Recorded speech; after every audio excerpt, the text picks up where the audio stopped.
What's up, guys? It's your boy Zowoki back out with another body cam footage. This one came across my pretty much, have you seen this? I don't know how you would say it on YouTube, not your For You page, but recommended page, which is cop realizes off-duty officer is actually the suspect. Okay, well, apparently this husband had did some bad things to his wife, and we're going to take a look at it right now together. So grab a chair, grab some popcorn. Also, don't forget to subscribe to my YouTube channel by hitting that whiteboard icon down at the bottom right. Hit that bell icon next to it. So when I do post videos like this one, you guys will get that little ring notification that I've posted that video. And then you guys can watch, comment, like, and share. And again, thank you so much for the love and support. Also, don't forget to go over to Insanity Bodycam, aka Dr. Insanity. Go give him some love by subscribing, commenting, liking, and sharing. You know the deal. I've been subscribed to the man on both channels quite a while, so definitely give the love where it is due. And let's get into the bodycam footage. Sorry too, but your wife is passed, sir. No! God damn it!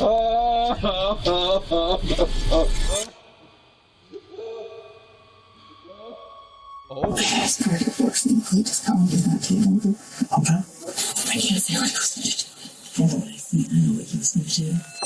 This is. Oh my gosh, this 4 days prior. If you have a feeling that your life is in danger and you have a feeling like in your gut and you're like, oh, I think I'll be fine, I'll just stay here. Go! Leave! Don't you dare stay, because you're going to end up like this woman did. Holy buckets. 48-year-old Kendy Howard. Just hours earlier, she was arguing with her husband, Dan Howard, about wanting a Dude, that's a stash. divorce. If finalized, Kendy would have received nearly $1 million from their marital assets. But that would never happen, because 4 days after this footage, officers find Kendy dead. I'm telling you, it comes down to three things: money, power, and lust. Those three things are what kills relationships, marriages, friendships, whatever have you. Those three things, oh my gosh. In what looks like a self-inflicted tragedy. In my pocket. She's in the bathtub. Yep. No heartbeat.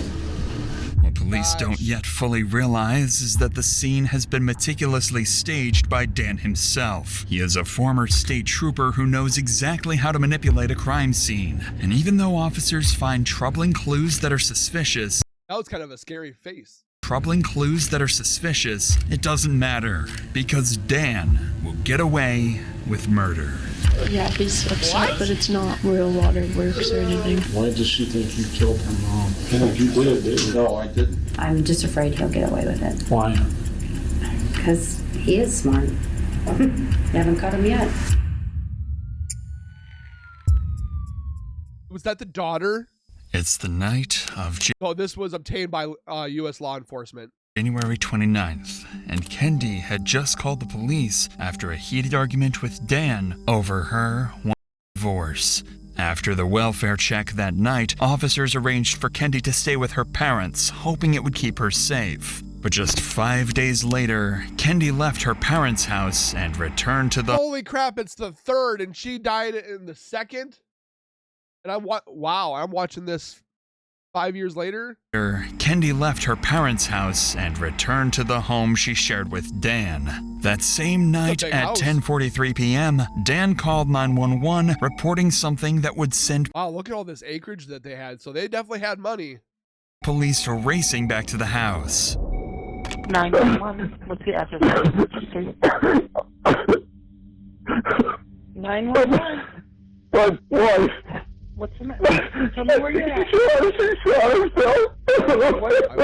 Okay, take a deep breath for me. Take a deep breath. Okay, hold on for me. Okay, take a deep breath. I need you to get somebody there. What's the number there? Officers are dispatched immediately after the 911 call, but as soon as they arrive, they realize something is very off. Clean up. Sir? Come on out! Come on out, sir. Over here, come on. Right here.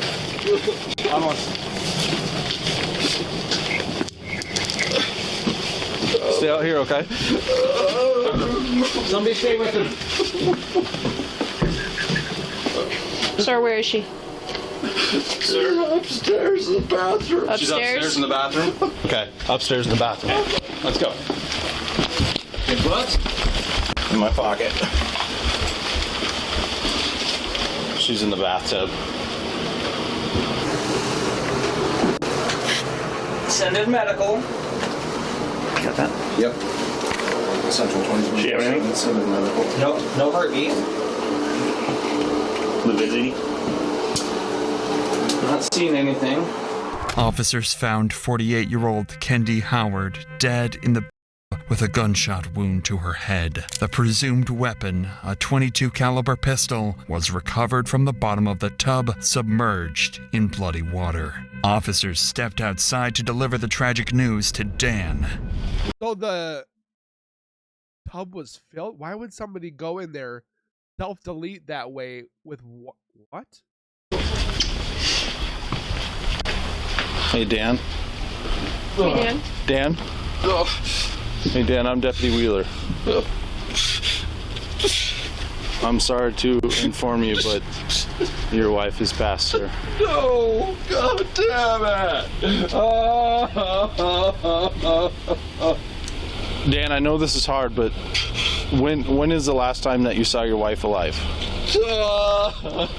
Did you call 911 when you heard the gunshot? No! Okay. I didn't. Oh no! I didn't.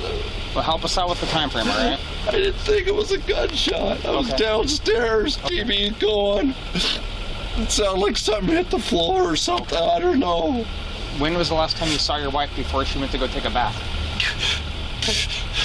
Hour and a half. Hour and a half. Two Hour and a half? Okay. Hour and a half or something. I don't know. Okay. I really don't know. I'm out of it. It's about 11:15.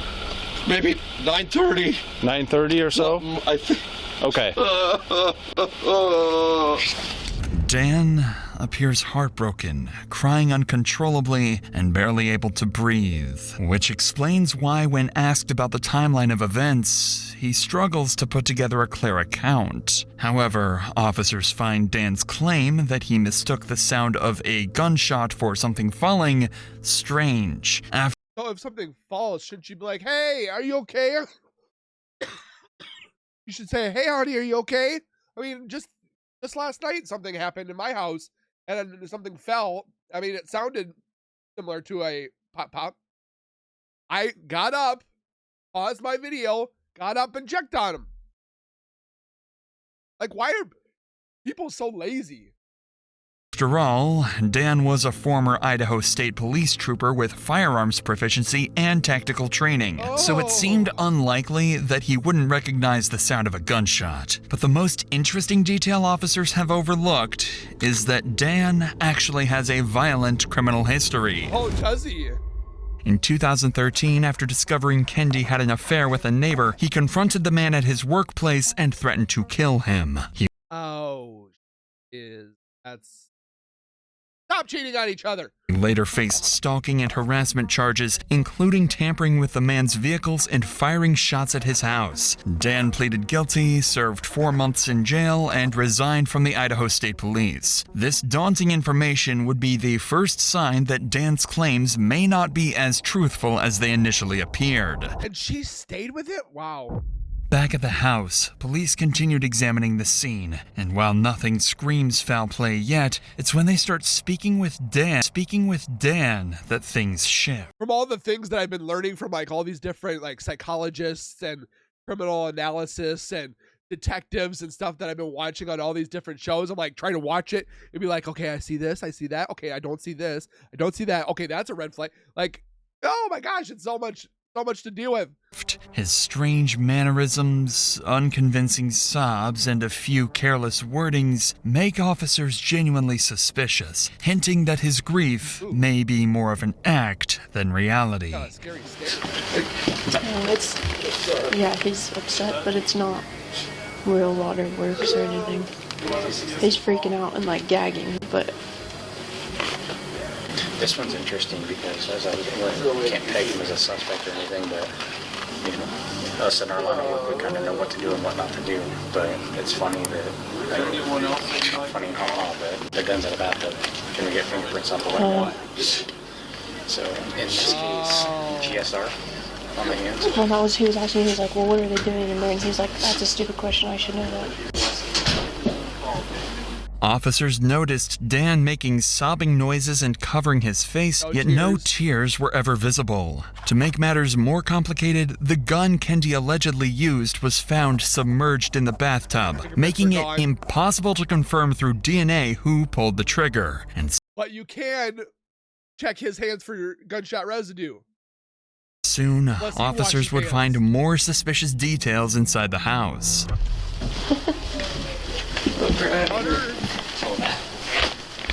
And then that's women's clothes. That's a purse. That's a Victoria's Secret duffel bag. And a Victoria's Secret duffel bag. And then there's a list. Come on, we have your. I got you. There's a list here of. I'm useful for how they're something. going to split things. What officers just discovered is game-changing. They find a packed duffel bag with women's clothes and divorce papers showing Kendy would have received nearly $1 million if the split went through. It looked like she was ready to leave, but instead, she turned up dead under circumstances that appeared self-inflicted. But what officers discovered next would take that suspicion to a whole new level. No. I've looked into the water tank. It feels like it might still be a little warm. Well, a little warm, because people don't take warm baths. They take hot baths. Yeah. So it'd be interesting to know the temp of that water now. Man, this cop is on it, man. Like, she was in there having a bubble bath. He caught her in this moment where she wouldn't have been able to get out very well. Pop threw the weapon in there, cleaned up his hands. This man That's going to change. Well, and the bubbles are still, so it's kind of looks like it's fairly fresh. And you got the bubbles and all that stuff in your pictures. Yeah, because the bubbles are still, they're popping right now. Dan claims that Kendy went to the bathroom about an hour and a half to 2 hours earlier, but by that time, the bubbles should have already disappeared. This suggested that the bathtub had been filled recently, contradicting Dan's timeline. Additionally, there is almost no blood in the water despite a point-blank gunshot wound, the dryer running with freshly washed items, and no clothes anywhere in the bathroom or bedroom. If Kendy had walked into that tub, she would have had to cross the house naked, something that made no sense for a woman planning a divorce. Taken together, these details made officers not just suspicious anymore, they now had enough reason to doubt Dan's story, and it was time to put him under pressure. Dan was brought back into the house to wait for detectives, and it didn't take long for his behavior to grow even more unusual. I'll have a chat. You asked me who I needed here. Hold on. Here's the deal. Okay. Well, tell me what the deal is, man. The deal is. Then you're going to listen to what we say, all right? Right now, this is a crime scene. We don't want anybody that's not here to come. If he wants to park down the street and sit in his car until he's allowed to come in, that's fine. He just can't come into the house. Tell him that when he gets here. I will. Please. I have no problem with it. How pathetic am I, man? What's that? How pathetic am I? Not at all, sir. I can't imagine what you're going through right now. I get a drink of water. Hey, you just can't wash your hands. Yeah. Okay. Can I get the boys a cup of coffee? I okay. appreciate Thank you. I got an entire thermos that I'm sure I'll make it through by end of shift. All right. Thank you very much, though. Thanks a lot, officer. I don't want to be the total asshole. Officers noticed Dan's dramatic mood swings. One minute, he was distraught, covering his face, and the next, he was calmly offering deputies coffee. His self-pity seemed more focused on himself than on the tragedy of his wife's death. These shifts could be signs of over-control slipping, a man trying to manage impressions only for stress to reveal sudden lapses into irritation or inappropriate normalcy. Finally, the detectives arrived, and Dan's questioning began. You want to have a seat at the bar or something where we can have something flat to write on here? This guy did it. No, I mean, would you mind coming over? So, what was going on tonight? Marital problems. Mm-hmm. And, Divorce. and she flipped when she realized that the house has to be liquidated too. So he would have lost everything. He would have lost his home. He would have lost his property. She went upstairs and she always takes a bath before bed. So I heard the bath running and I heard something hit the floor, I guess. Didn't sound like a shot. I didn't think it was a shot. Was down there watching TV, drank a beer, looked at my list, trying to think, I don't know, I guess I lost track of time. But I come upstairs.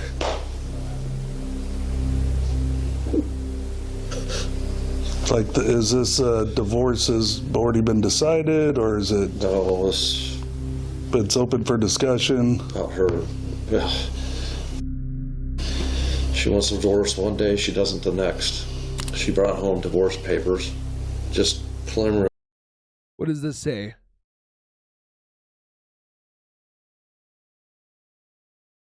It says camper, tractor, MLC, stock trailer, house split. Wow. Was this the night we got called out here? No, I don't know if she had him then. First, it was okay, and then it wasn't. And she didn't like the idea of liquidating the house down there. Kendy had a boyfriend and planned to move in with him. She had already put down a deposit on a house for them. He claimed that Kendy didn't want to split the new house with him in the divorce and hoped to keep it for herself, since the down payment had been made while the— Wait, she wants the house to herself, but what? Huh? So she's gonna move into with this guy. She wants the house to her. That's a little. I understand the selfish part of it, but you still don't murder your family member for it. They were still married, the house was considered a marital asset. However, this didn't make sense if she had taken her own life. In fact, it suggested she was looking forward to the future and was ready to move on. Detectives asked Dan about the gun and how Kendy obtained it, but he quickly steered the conversation towards something that would support his version of events. She wanted her gun? Instead. Okay. Where'd the gun come from? Oh. I bought that 4 years ago, and I had it in my safe till Sunday. We had most of the list done. We finished it tonight. But on the list, she's gonna let me have my safe and guns. Then she'd pick something, and I'd pick something. And one of the things she wanted was her gun. So I went and got her gun. And put it where? When was that? I think I just put it on the counter here. We're up here. He's downstairs here. This is when we had our first problems. In his head, he's like, oh, this is going to work. This is gonna be fantastic. And then now that he's saying it, he's like...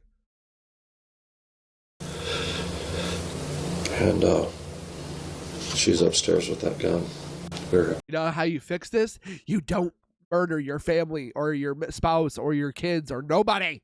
Problems, and I told her, I said, I can work out. She on her hand. She put it up to her head. It freaked me. And I thought for sure, here we go.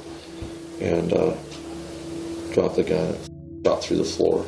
I shot through the floor and hit the tile by the wood stove. And so I repaired some things downstairs. I took the gun away. Same gun? Same gun. Did she ever make any statements that had you concerned about her well-being? Yeah, about every day. Well, it's just she's so emotional. She tells us, well, we should split up. And I agree with her. And then she'd go the other way. How long has this been going on? This hitch, last hitch, we're pretty distant, you know. I knew something was up, but... Last month, then? Yeah, whatever that turned out to be. The detectives pressed further, asking if Kendy had been cheating on him again. They were aware of the 2013 incident with the neighbor and used these questions to probe for any hidden motives that might point to Dan as the suspect, a way to tie him to the crime. You suspect she was cheating on you again? I asked her that. I asked her that to give me closure, because, you know, that would be it. She said she hadn't been. You believe it? Man, her behavior, I don't know. It just doesn't add up. Okay? Did she ever talk about wanting a divorce last time? No. She did she? I left. And then she asked for me back, and I did. I came back. By now, they were growing more suspicious of Dan, but they still didn't have enough to prove his guilt. It seemed like for every question they asked, he had an answer ready. So detectives pressed forward, relying on his cooperation so far and hoping he wouldn't request an attorney. We could understand some of our concerns here. You guys are going through a tough time. Knowing him as an officer, or was an officer, he's going to ask for a loan.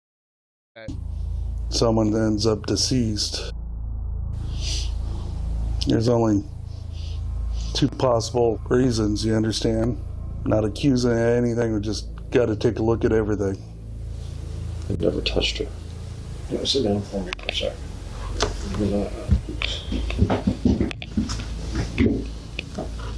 I mean, I don't have to tell you. You've been in this job long enough. You know as well as we do. So I'm gonna point out, ask you. Did you shoot your wife? No. This conversation's gonna be over if we keep this line up. You know we gotta ask the question. Yeah, you know as well as we do. Dan outright denied any involvement in Kendy's death, but detectives were growing increasingly convinced he had a role. There were just too many things that didn't add up. The divorce papers, the bag that she was getting ready to probably leave that night. She was washing herself up so she could go meet this new guy. But again, yeah, that's unfortunate that she's doing that. But if she's out the door, I mean, divorce is ugly. Divorce is not... From the divorces I've heard, out of 10 divorces, maybe one goes fairly smooth. But most of them, divorce is not good. So he knew that he was going to lose a lot. But still, that doesn't justify taking her away from this earth because he didn't want to pay this or didn't want to pay for that. Now he has ruined her life, and now his life and his children's life, and then the rest of his family's life when it comes down to the parents, if they're still alive, of his parents or her parents and grandkids, if they have any. My gosh, he just destroyed a whole bunch. He was being selfish. Packed duffel bag, the freshly filled bath, Dan's odd behavior, his criminal past, and most importantly, Kendy's worrying claims from days earlier. Even so, they had no conclusive evidence to hold him accountable until Dan requested to call his and Kendy's children to inform them of their mother's passing. But that phone call wouldn't go the way Dan expected, and for the detectives, it would change everything. Where she shot the hole in the floor. On that hole. They are here. What do you mean you don't hear them? They're right here. What? What are you talking about? Oh, you could be kidding me. No, I'm not saying you are. Told her we're liquidating the houses, both of them. And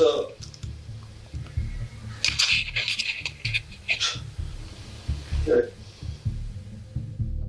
Dan's stepdaughter immediately accused him of Kendy's death, a detail that caught detectives' attention. It was especially concerning because if Dan were truly innocent, it would have been so unusual for her to start blaming him so directly. So detectives used that opportunity to directly confront him. She just accused you of this? No. Let's see what it sounded like.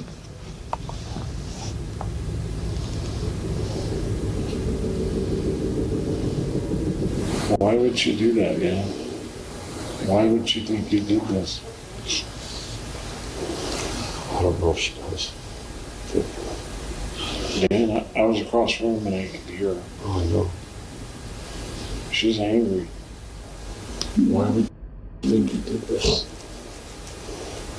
What in the world would give her that impression? There's no way in the world she believed you, Mom. Would want. Believe their moms would do that. Well, they also don't want to believe that their dad would do it. Yeah. Right. So why would she? I haven't heard somebody that angry in a long time. She's emotional. I'll be honest with you, I was not expecting anything like that. Me neither.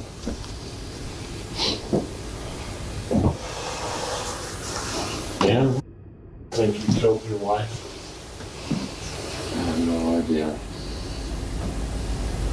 Because I got to tell you, that phone call put chills down my spine. You did it, didn't you, Dan? No, I didn't. I didn't think so, but now, after listening to that, I think you did, didn't you? How the hell? She doesn't know. She wasn't here. She knows what does she knows that there's a divorce going on? What does she know? She knows something. She wouldn't have reacted the way she did. Well, I don't know what it is. She obviously had concerns if that was her knee jerk. Okay. Well, you understand where we're coming from? Because I have talked to my daughter about that. You think all you want. I think you did. No, I didn't. Despite detectives' pressure, Dan didn't budge, insisting he had nothing to do with Kendy's death. And at the time, they lacked the evidence to prove otherwise. He seemed to have covered his tracks meticulously. Couldn't they like test his hands for GSR?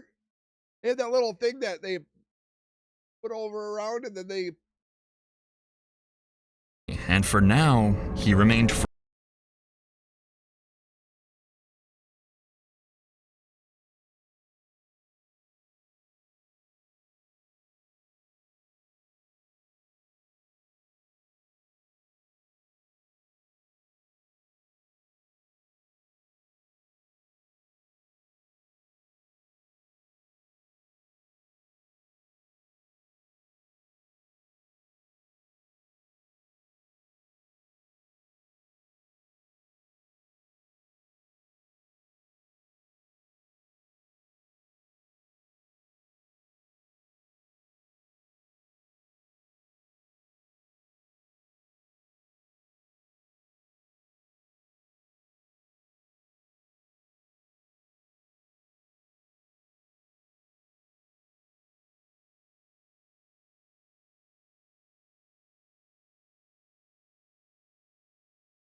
perspective on what happened that night. So, when we talked the other day, I guess today, what do you think? What are your thoughts? What do you think happened? I know he shot her. I know. I don't feel like there's probably going to be anything to prove that. I know how he is. He would have thought that out. I feel like he probably was going to do that Friday, and when she woke up, he didn't have his chance that he wanted, and she went back home, and she shouldn't have went back home.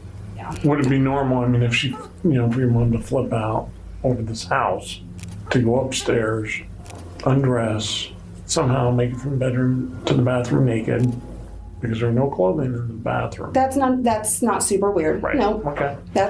She takes a bath almost every night. It's odd for her to not take a bath. That would be weird. Okay. pour a bubble bath, not just a bath, but take time, put bubbles in it.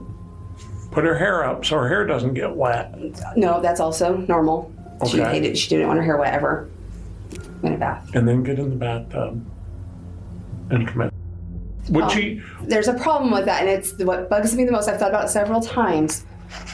She's getting her done and her done. She obviously has a little bit of issues with how her body looks. There's no way in hell she'd be okay with people finding her naked. Kendy's daughter was fully convinced that Dan had killed her mother. Although everything about that night seemed to align with how things normally went, her daughter knew something was off. Even with everything seeming as normal as it could have been, Kendy's daughter was certain Dan was responsible for her mother's death. Meanwhile, when detectives interviewed Kendy and Dan's son, they were surprised by his reaction because, unlike his sister, he believed his father was completely innocent. No. She was on the phone talking with people right up near the end. That she talked to you before? Mm-hmm. Yeah. And there was nothing mentioned, about being depressed. In fact, it was the opposite. Yeah. So that seems a little odd. I don't know. I don't think he did it. She wrote a will on Friday when she was down there. I don't know if you guys heard that yet or anything. That's what her told me. I was like, she packed a bag, left, and then came back the next day, even though she was super scared. And she wrote a will that day, though. That's almost like, it doesn't make sense to me. It's like, why would you go down there for a day, write a will, come back to someone that you're scared, that you're deathly afraid of, with a will in your hand then? After the interviews and evidence collection, a few key details stood out in Dan's favor. Details that carried heavy legal weight. Kendy's will seemed to support his claim that her death was a suicide. With no concrete evidence, Dan wasn't charged. For nearly 2 years, he lived as if nothing had happened, believing he had gotten away with murder. But investigators, convinced he was involved, kept working day and night to find something that would finally tie him to the crime. That's when they made their breakthrough. Investigators realized that Kendy had likely been killed before.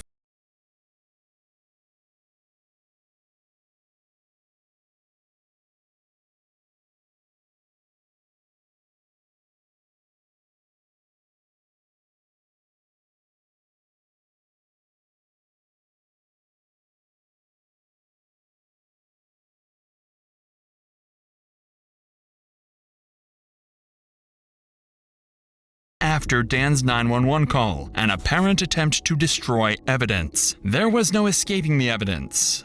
Dan's time was up. Dan was arrested in 2023 and his trial began in 2024. The trial lasted about 2 weeks, during which 62 witnesses testified. After 8 hours of deliberation, the jury returned with a guilty verdict, ensuring that Dan would be held accountable for Kendy's tragic death. Dan killed Kendy because he couldn't bear to lose her and their shared wealth. Her desire to leave him, along with the possibility of losing everything, pushed him to commit murder instead of letting her go. Dan Howard was found guilty of second-degree murder in the killing of Kendy Howard, as well as the related domestic battery charge. He was sentenced to life in prison without the possibility of parole for the murder, with an additional 10-year sentence for the domestic battery charge. This ensured that he would spend the rest of his life behind bars, never able to harm anyone again. And for what? This guy ruined... Yes, I understand divorce is tough, guys. I've gone through it. It sucks. You lose things. I was shocked that I got to keep my house. I thought my house was going to have to be split up. But let the system go through it. It's definitely unfortunate that this is how this case went. But hopefully... I can't believe that somebody's like, oh yeah, good idea, take my wife out. I've never thought about murdering my family. Never. It's ridiculous. Let me know your guys' thoughts down below on this case, on the body cam footage and so forth. If you lived in this area, let me know, because there's a lot of people that these body cam footages that I've been posting, people are like, oh, I'm 23 minutes away, this happened, and this is what happened. And it's definitely very interesting to find out through people's experiences where they're at, how this case or how these body cam footages have missed certain things or not. And it's just very interesting when hearing from other people that live in this area. So let me know your guys' thoughts down below. Don't forget to hit the bell icon once you subscribe. Do it over again at Dr. Insanity or Insanity Body Cams. We'll see you guys in the next one. Please take care and be safe. As always, keep nerding on, and we will see you guys in the next video.